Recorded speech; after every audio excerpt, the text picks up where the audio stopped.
Hey guys, कैसे हैं आप सब लोग। वेलकम टू साथ पाई टेक, आपका अपना Python channel.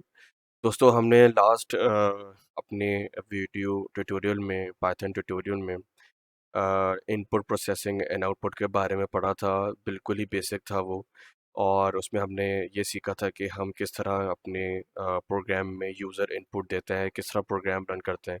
Basically it was like किस एक बेसिक सिंटैक्स हमें समझ आता कि पाइथन का सिंटैक्स क्या है, हम किस तरह पाइथन से जो है वो इंटरेक्ट कर सकते हैं, किस तरह हम लोग प्रोग्राम बना सकते हैं।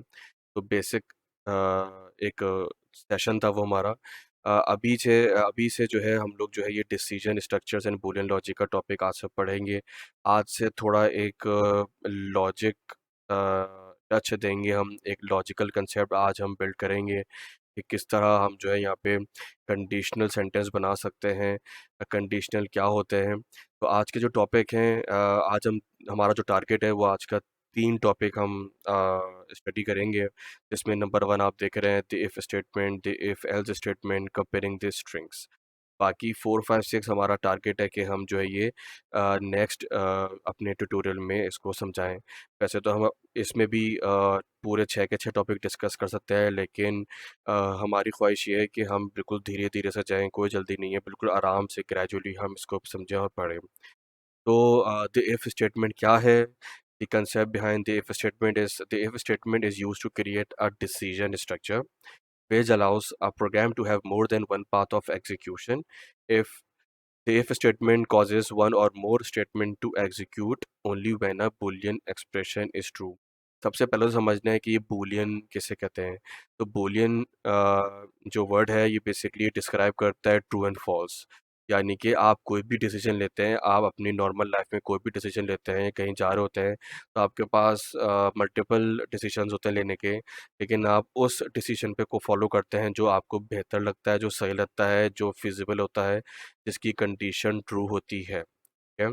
तो यहाँ पे एक दो मिसालें दी गई हैं, अ कंट्रोल स्ट्रक्चर और a sequence structure. Control structure में जो है वो नॉर्मली जो आज हम पढ़ने जा रहे हैं, यानी कि हमें अपने फ्लो को, प्रोग्राम फ्लो को रोकना है।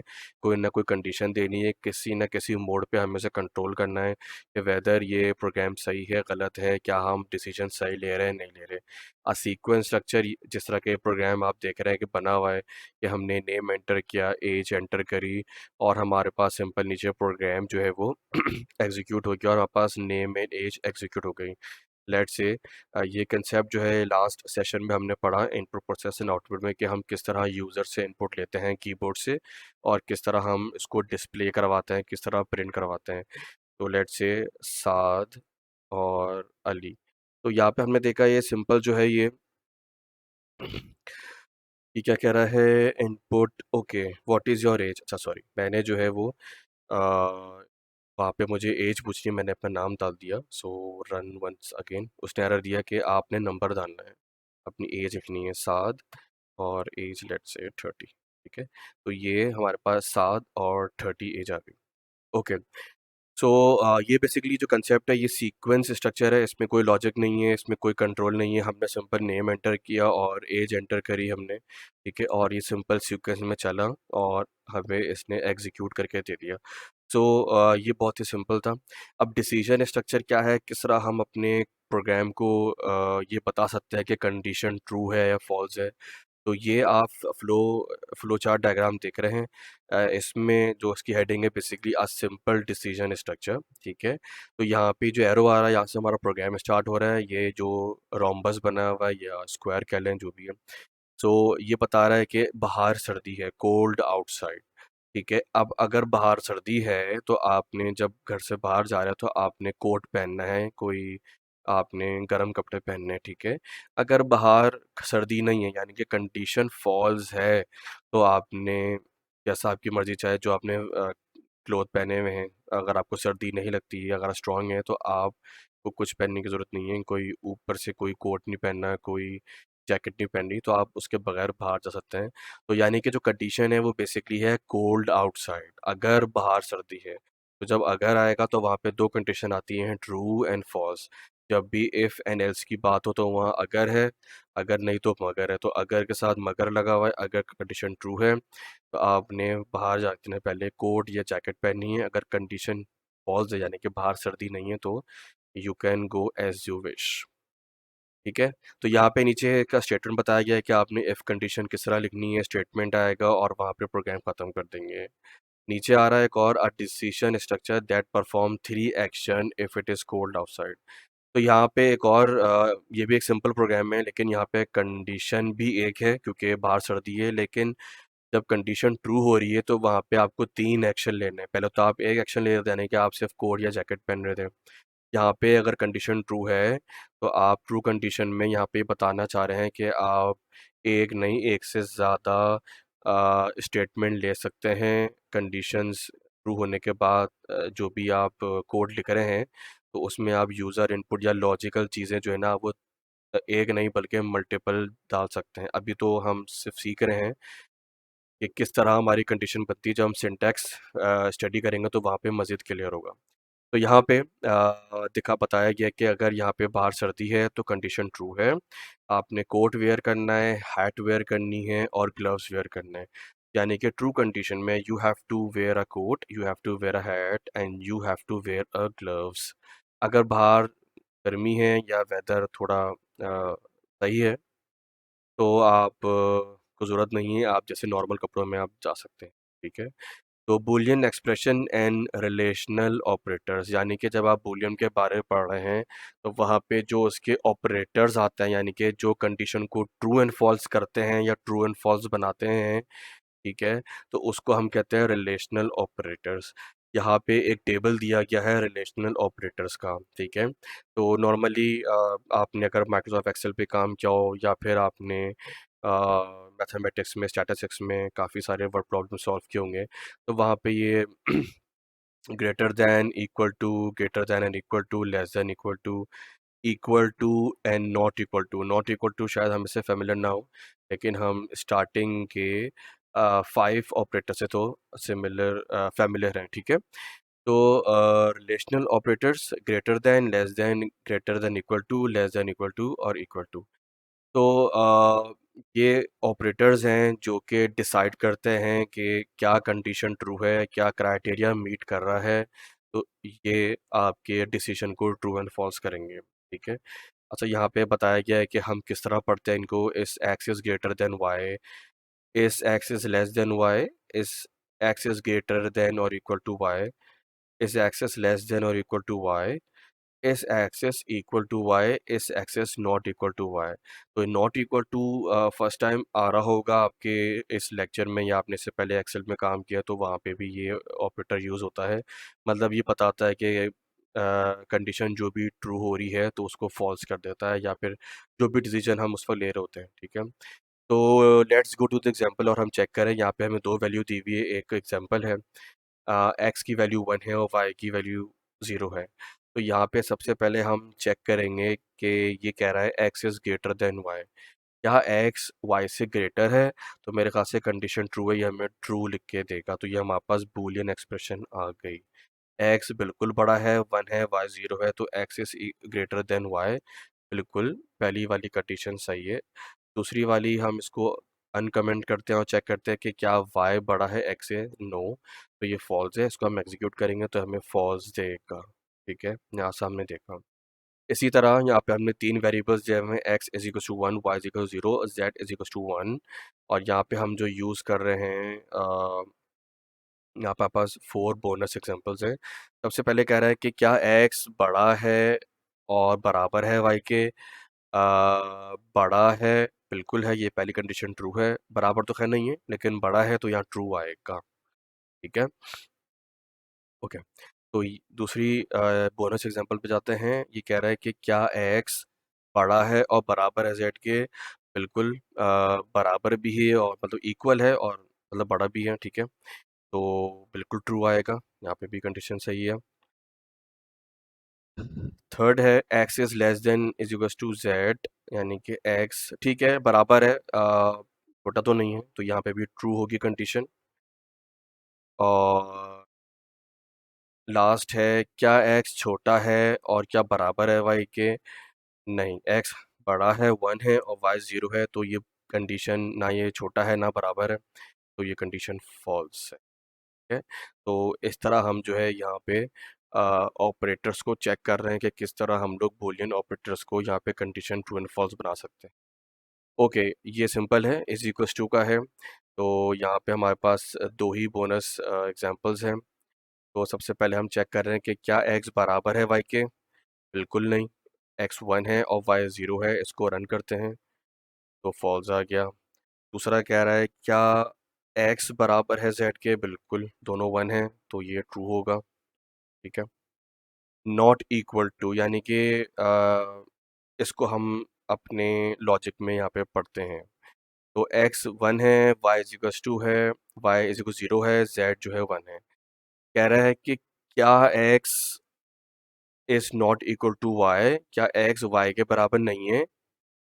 तो बिल्कुल x y के बराबर नहीं है, x की वैल्यू 1 है और 0 यानी कि y जो है वो 0 है। तो बिल्कुल पहली कंडीशन ट्रू है। बिल्कुल सही कह रहे हैं कि x is not equal to y, x जो है वो y के बराबर नहीं है, क्योंकि x 1 है y 0 है। तो पहली कंडीशन तो ट्रू हो गई है भाई। ओके, दूसरा कह रहा है क्या x z के बराबर नहीं है? लेकिन x तो बराबर है z के, क्योंकि दोनों के वैल्यू 1 है, तो ये तो फॉल्स हो जाएगा। ठीक है, तो हम इसको रन करेंगे, फॉल्स आएगा। The following example conditionally execute a block containing 3 statement. ठीक है, अच्छा यहाँ पे एक वर्ड प्रॉब्लम आ गई है, और जो कि इफ़ स्टेटमेंट देख रहे हैं कि यहाँ पे इफ़ स्टेटमेंट इंट्रोड्यूस हुआ है। ठीक है, तो यहाँ पे जो है सेल्स बोनस कमीशन रेट लिए हुए हैं, और यहाँ पे कंडीशन जो दी गई है, 3 कंडीशन दी गई हैं।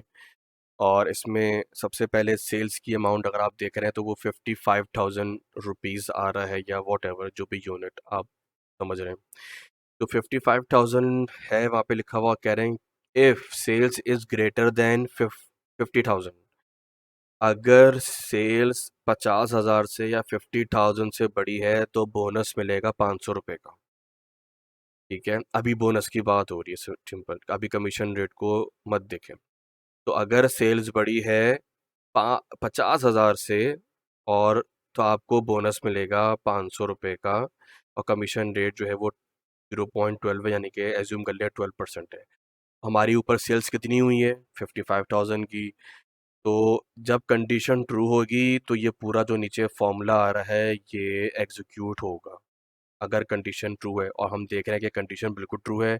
सेल्स हमारे पास 55,000 55,000 की हुई है, तो होगा क्या कि सेल्स में ये बोनस ऐड हो जाएगा। ठीक है, और टोटल सेल्स प्रिंट होगी यहाँ पे नीचे, और कमीशन जो होगा, जो टोटल सेल्स होगी उस पे जो कमीशन रेट आ रहा है 12%, तो हमारे पास वो भी यहाँ पे टोटल कमीशन अमाउंट जो है वो प्रिंट होगी।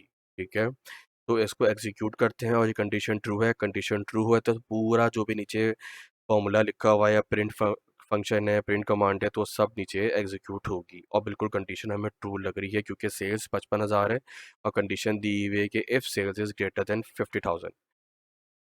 तो you met your sales quota. ठीक है, क्योंकि कंडीशन ट्रू थी, और हमने देखा कि हमारे पास जो है वो total sales bonus plus sales की जो अमाउंट आ रही है 55,500, 55,500 रुपये, और टोटल कमीशन टोटल सेल्स जो हमारी हुई, ठीक है, यानी कि बोनस मिला के और उस पर कमीशन रेट मल्टीप्लाई हुआ, तो जो कमीशन हमारा बना वो बना 6,660 रुपीज़।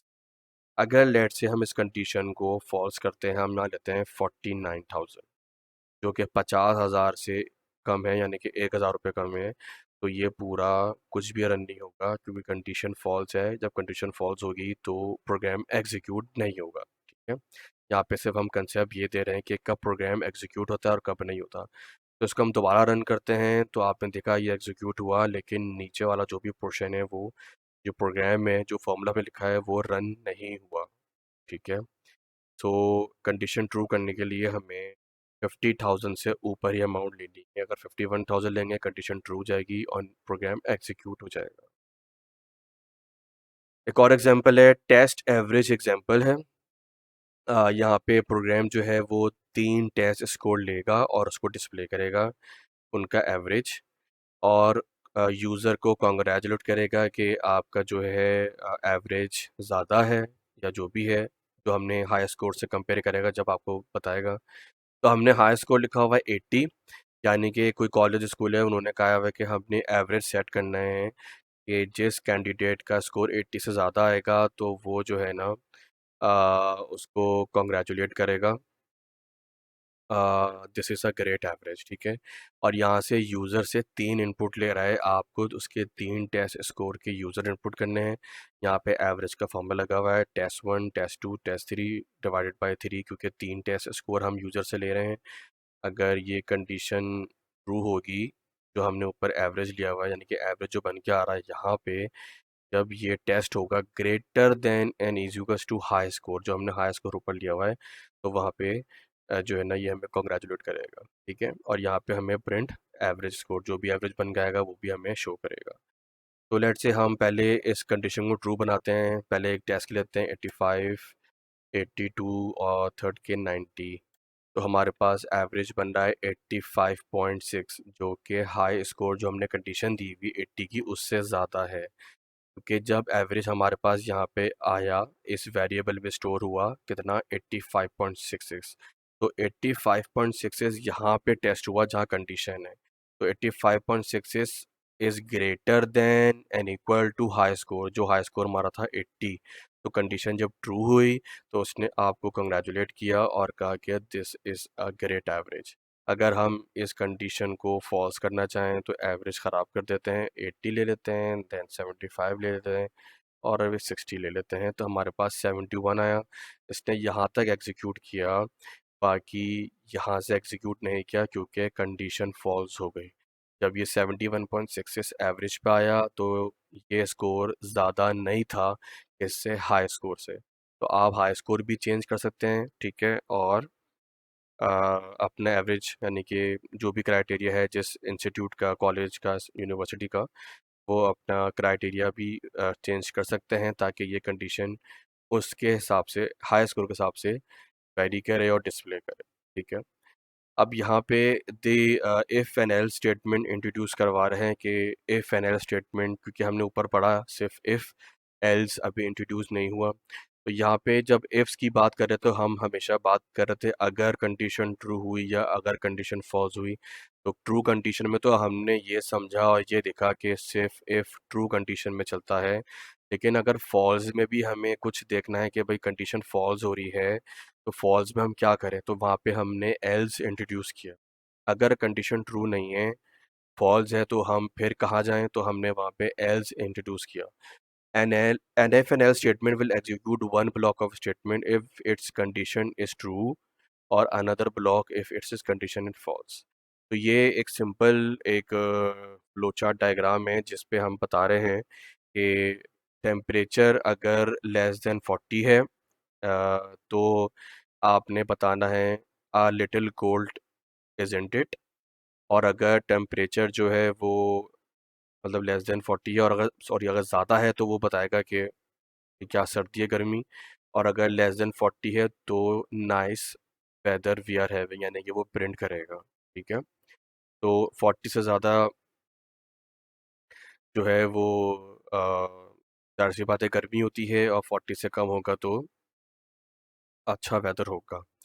तो यहाँ पे बेसिकली ट्रू कंडीशन में हम लोग ट्रू कंडीशन में भी अपना एक प्रोग्राम एग्जीक्यूट कर रहे हैं, यानी कि फंक्शन डिस्प्ले कर रहे हैं। और फॉल्स में भी जो है हम कुछ ना कुछ, यानी कि एल्स स्टेटमेंट जब आएगी तो हम उसमें भी कुछ ना कुछ अपना कमांड एग्जीक्यूट करेंगे या कोई भी फंक्शन एग्जीक्यूट करेंगे, ठीक है। तो यहाँ पे स्टेटमेंट बताया गया है कि इफ़ कंडीशन में क्या किस तरह लिखना है और एल्स भी किस तरह लिखना है।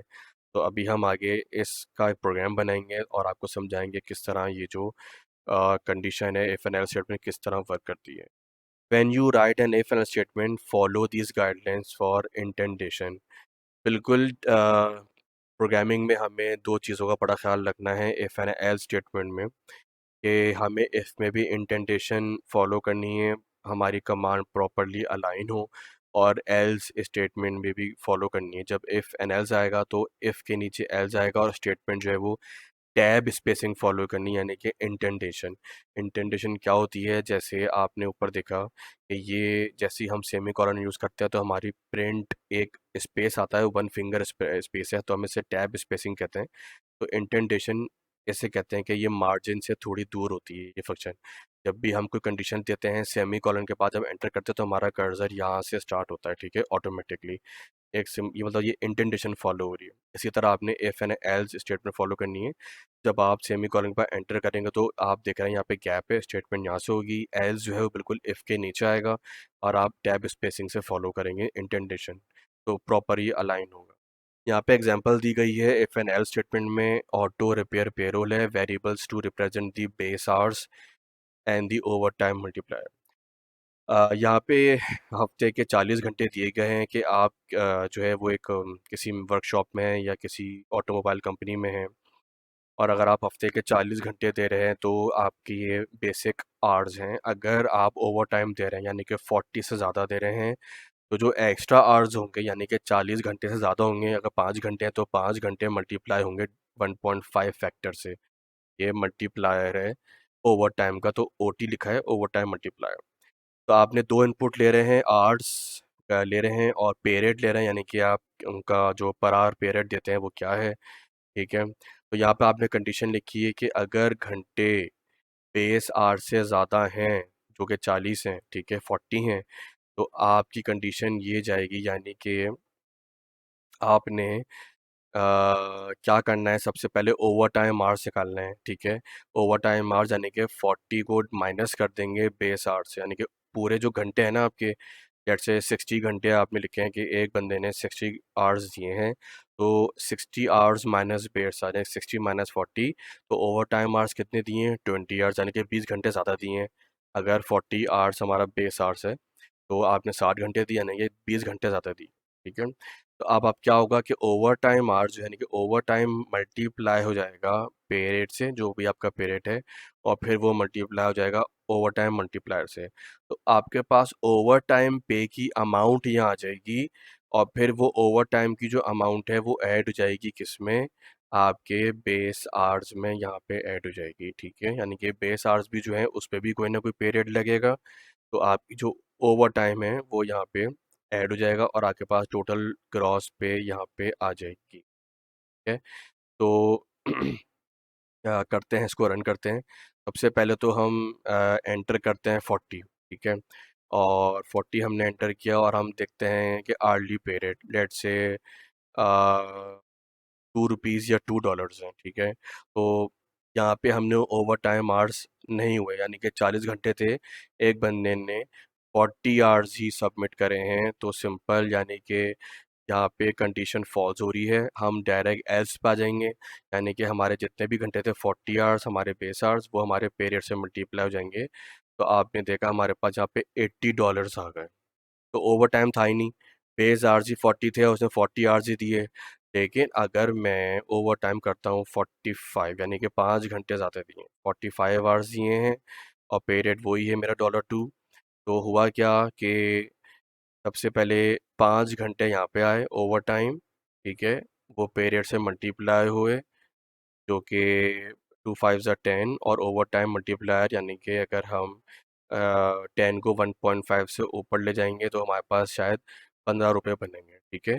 तो यानी कि $15 जो है वो फिर आपके जो बेस आवर्स बन रहे थे $80, तो $15 आपके ऐड हो जाएंगे $80 में, और यहाँ पे जो आपकी पूरी ग्रॉस पे बनेगी वो टोटल $95 बनेगी। तो आपने देखा कि हमने जब 45 आवर्स एंटर किए तो 5 आवर्स यानी कि 5 घंटे, वो पहले उसने 45 को माइनस किया 40 से, तो 5 घंटे आए, 5 घंटे यहाँ से मल्टीप्लाई हुए पे रेट से जाके $2 जो हमने एंटर किया था, और ओवर टाइम का फैक्टर हमने ऊपर लिखा हुआ 1.5, तो यहाँ पे $15 बने। तो यहाँ पे इस वेरिएबल में $15 स्टोर हो गए। ग्रॉस पेज हमारी बनी 40 आवर्स मल्टीप्लाई बाय पे रेट, यानी कि 40 मल्टीप्लाई बाय 2, $80 में जो ऊपर $15 जो हमने सेव कराए थे वो इसमें ऐड हो गए, हमारे पास टोटल सैलरी जो है वो फ़ौरन यहाँ पे प्रिंट हो गई ग्रॉस पे में। तो आप देख रहे हैं कि ग्रॉस पे का वेरिएबल दोनों में सेम है, कि वेरिएबल एक ही आएगा कंडीशन से, अगर ट्रू होगी तो ग्रॉस पे यहाँ से आएगा, ट्रू होगी तो एल्स नहीं चलेगा, ठीक है। और अगर कंडीशन ट्रू नहीं है तो फॉल्स होगी, तो यहाँ पे एल्स चलेगा, एल्स एग्जीक्यूट होगा, ग्रॉस पे का वेरिएबल यहाँ से आ जाएगा। तो आइदर फ्रॉम दिस और आइदर फ्रॉम दिस, ए वक्त में एक ही ग्रॉस पे वेरिएबल जनरेट होगा, जो भी जनरेट होगा ग्रॉस पे हमारी यहाँ पे डिस्प्ले हो जाएगी। यहाँ पे हमने सिंपल फॉर्मेटिंग रूल्स अप्लाई किए हुए हैं कि up to 3 decimal place and 2 decimal place. अगर यहाँ पे मैं 2 लिख दूँ तो आप देखेंगे यहाँ पे नीचे 2 डेसिमल प्लेस तक वैल्यू आएगी, यानी कि 95.00। तो ये बेसिकली सेपरेटर है, मिलियंस में अमाउंट है, कॉमा यूज़ करना है और अप टू 2 डेसिमल। तो यहाँ पे सिंपल फॉर्मेटिंग हुई हुई। तो यहाँ पे आपने देखा हमने किस तरह इफ़ एंड एल्स का कंसेप्ट यूज़ किया, किस तरह इफ़ चलता है और किस तरह एल्स एग्जीक्यूट होता है। यानी कि कंडीशन जब ट्रू होती है और जब फॉल्स होती है तो किस तरह हम अपने प्रोग्राम को कंट्रोल करते हैं, ट्रू कंडीशन में भी और फॉल्स में भी। दोनों कंडीशन यानी कि अगर में भी और मगर में भी। ऊपर हम जो इफ़ यूज़ कर रहे थे वो सिर्फ ट्रू कंडीशन थी, फॉल्स में कुछ भी नहीं हो रहा था। कंपेयरिंग द स्ट्रिंग, ये बड़ा ज़बरदस्त कंसेप्ट है और ये बहुत ही सिंपल कंसेप्ट है। यहाँ पे हमें एग्जांपल दूंगा मैं आपको, बड़ी सिंपल है, वो आपको समझ में आ जाएगा। The comparing the string Python allows you to compare strings, this allows you to create decision structure then test the value of a string. यहाँ पे दो नाम दिए गए हैं, लेट से मैं यहाँ लिखता हूँ मैरी एंड साद। सो यहाँ पे लिखा हुआ है if name is equals to name two, क्या नेम वन नेम टू के बराबर है, डबल इज इक्वल टू हमने ऊपर पढ़ा है कि ये इक्वल टू कहता है। तो अगर ये बराबर है, कंडीशन ट्रू है, तो आप प्रिंट कर दे दी नेम्स आर सेम। लेकिन हम देख रहे हैं मैरी और साथ सेम नहीं है, तो ये एल्स जाएगा print the name are not same. Condition false है, बिल्कुल फॉल्स है, नाम सेम ही नहीं है। लेकिन अगर मैं नेम सेम कर दूँ मैरी एंड मैरी, तो ये स्ट्रिंग्स है बेसिकली। यहाँ पे स्ट्रिंग्स की बात हो रही है, यहाँ पे कोई भी चीज़ आ रही है जो भी इन्वर्टेड कॉमास के अंदर है वो स्ट्रिंग्स हैं। ये नंबर नहीं है, डिजिट्स नहीं है, ना इंटीजर है ना फ्लोट है, ये स्ट्रिंग्स हैं, यानी कि अल्फ़ाबेट्स हैं, स्ट्रिंग वैल्यूज़ हैं। तो अगर मैंने मैरी मैरी सेम रखा तो हमें पता चल रहा है कि यहाँ पे कंडीशन ट्रू हो रही है, नेम वन नेम टू के बराबर है। तो ऑब्वियसली यहाँ पे कंडीशन ट्रू होगी, तो हमारे पास क्या प्रिंट होगा, the names are the same. ये वाला कंसेप्ट यूज़ होता है हमारे मोबाइल्स में, हमारी एटीएम मशीन में, और जहाँ जहाँ हमारे पासवर्ड लगे हुए होते हैं। तो ये प्रोग्राम बैक एंड पे यही सिर्फ 3-4 लाइनों का कोड होता है जो वेरीफाई करता है। हमने अपने डेटाबेस में यहाँ पे देख रहे हैं कि हमने एटीएम जो पासवर्ड एंटर करते हैं, हमने यहाँ पे लिखा हुआ है 8005, हमने डेटाबेस में या सिस्टम में स्टोर किया हुआ है। तो हमने क्या किया, दी प्रोग्राम कंपेयर टू स्ट्रिंग्स, ठीक है, स्ट्रिंग्स कह लें या इंटीजर नंबर कह लें तो वहाँ पे एक्सेप्ट करेगा। हम यहाँ पे स्ट्रिंग्स भी एंटर करेंगे, ठीक है। तो अभी हमने नंबर लिखा हुआ है, पासवर्ड इंटीजर मैंने लिया हुआ है, इनपुट एंटर दी पासवर्ड। तो मैंने लिखा कोई गलत पासवर्ड 98952। तो ये क्या करेगा, sorry this that is the wrong password, क्योंकि जब पासवर्ड मैच हुआ यहाँ से गलत था। इसको मैं दोबारा एग्जीक्यूट करता हूँ और वही लिखता हूँ जो यहाँ पे लिखा हुआ है 8005, और मैं इसको एंटर करता हूँ, पासवर्ड एक्सेप्टेड। तो ये जब क्राइटेरिया ट्रू हुआ तो उसने प्रिंट कर दिया पासवर्ड एक्सेप्टेड। तो यहाँ पे हमारे मोबाइल फ़ोन के बैक एंड पे एटीएम मशीन में यह कोड होता है। तो कंपेयरिंग दी स्ट्रिंग्स बहुत एक इम्पॉर्टेंट कंसेप्ट है, इसे हमें समझना चाहिए और ये हर जगह काम आता है। अब लेट से मैंने यहाँ लिखूँगा 7, ठीक है, ये स्ट्रिंग आ गया, और मैं यहाँ पे इंटीजर कुछ भी नहीं लिख रहा क्योंकि हम इंटीजर नहीं ले रहे, हम सिंपल इनपुट ले रहे हैं। बाय डिफ़ॉल्ट आई अज्यूम ये स्ट्रिंग ही लेगा। एंटर दी पासवर्ड, अगर मैं यहाँ पे अब 7 लिखूँगा तो इसने पासवर्ड एक्सेप्ट कर लिया, यानी कि स्ट्रिंग मैंने लिया इन्वर्टेड कॉमास में, ठीक है। तो मैं देखता हूँ यहाँ पे अगर मैं स्मॉल में लिखूँ तो शायद ये एरर देते हैं, राइट। तो यहाँ पे केस सेंसिटिव है, यहाँ पे हमें कैपिटल एस यूज़ करना है अपने पासवर्ड में। तो यहाँ पे ऐसी कोई कंडीशन नहीं है कि वो आप स्मॉल लिखें या कैपिटल लिखें, तो यहाँ पे केस सेंसिटिव है, आपने एग्जैक्टली वही पासवर्ड एंटर करना है जिसमें आपने जो भी अल्फ़ाबेट कैपिटलाइजेशन या स्मॉल यूज़ करे। सो यू सी कि यहाँ पे किस तरह बड़े अच्छे अंदाज में ये पासवर्ड एक्सेप्ट हुआ। सो दोस्तों, जैसे हमने कहा कि हम आज 3 टॉपिक कवर करेंगे, तो हमने 3 टॉपिक आज कवर किए। बाकी जो 4 टॉपिक स्टार्ट हो रहे हैं, नेस्टेड डिसीजन फंक्शंस, स्ट्रक्चर्स और इफ़ एलिफ एल स्टेटमेंट, हम जो है ये भी समझेंगे किस तरह ये तीनों फंक्शन एलिफ क्यों इंट्रोड्यूस किया, एल्स क्यों आया, लॉजिकल ऑपरेटर्स भी हैं, बूलियन वेरिएबल्स भी हैं। तो ये हम रिमेनिंग 3 टॉपिक्स अपने नेक्स्ट सेशन में बिल्कुल इनको पढ़ेंगे, डिटेल में जाएँगे कि प्रॉब्लम सॉल्व करेंगे। तो दोस्तों, उम्मीद है आपको आज का टॉपिक बहुत अच्छा लगा होगा, काफ़ी हेल्पफुल था, काफ़ी लॉजिकल था। हमने यहाँ पे आज true and false Boolean structure के बारे में पढ़ा। किस तरह कंडीशन ट्रू होती है तो क्या हमें अपना प्रोग्राम किस तरह चलाना चाहिए, फॉल्स होती है तो किस तरह करते हैं। तो इफ़ एंड एल्स का भी हमने कंसेप्ट पढ़ा, हमने रिलेशनल ऑपरेटर्स के बारे में पढ़ा, वो भी हमने यूज़ करे। तो आई होप आप इसकी प्रैक्टिस करेंगे, ठीक है, इस सेशन की। इसके क्वेश्चंस मैं ज़रूर अपलोड करूँगा अपनी नेक्स्ट वीडियो में। अभी क्योंकि हमारा ये आज एक क्लास एक ट्यूटोरियल सेशन था, तो होपफुली इसके वर्ड प्रॉब्लम्स भी मैं अपलोड करूँगा, और last input processing and output उसके भी मैंने क्वेश्चन रेडी कर दी हैं, वर्ड प्रॉब्लम।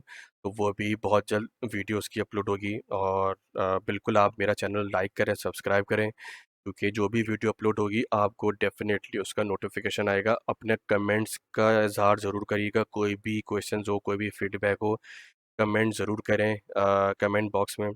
बिल्कुल, और वीडियो को लाइक एंड सब्सक्राइब शेयर भी ज़रूर करें। तो दोस्तों, अपना ख्याल रखिएगा। Thank you so much. Take care. Bye bye.